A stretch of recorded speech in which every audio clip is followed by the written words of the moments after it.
शब्द भावे अवश्य शिखर महलमा वो और शत्रु बाण मन हर नाश करते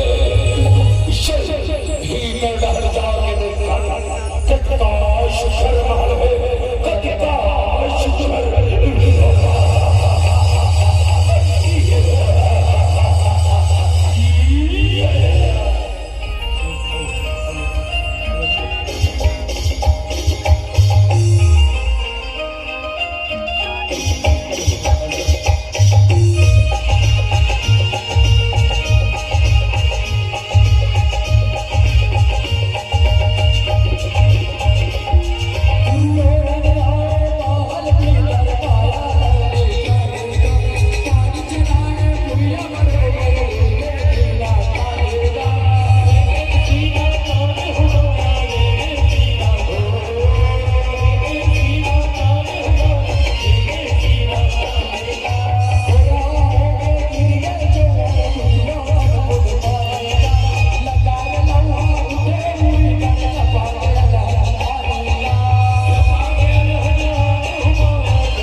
शब्द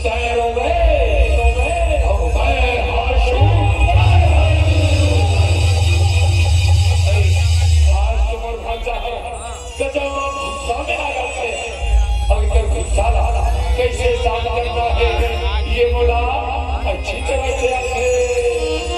मोर मायारू भाचा मोर दुलारू भाचा भाचा गुलु गुलु गुलु गुलु गुलु गुलु गुलु गुलु गुलु अरे बाबा श्री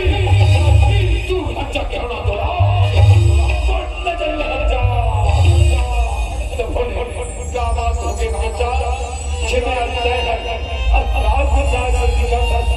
अरे भाई तोर भाषा के कारण बहुला बताते तब बहुत रक्षक मामा जान कर कथो भाषा का बात है दुर्योधन का बात है का दशुमाना श्री ओ पंचाली हा पांच पांडव के नारी हा मोड़ा बाबा श्री अधरा के बेटा अधरा करके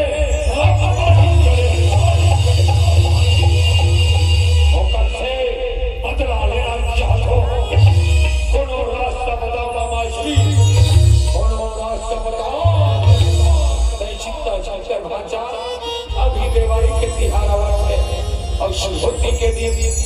पांडव मल्ला जुआ खेले के निर्धार हो जाता ऐसे माया के पास आते को पांचों भाई से ना वो पंचाली चित्तोड़ा पानी करे है वो लारवा दो भाचा वो लारवा दो ऐसे बात है मामा श्री का चल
अब अगले गाँव में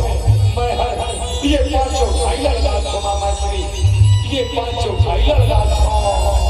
ये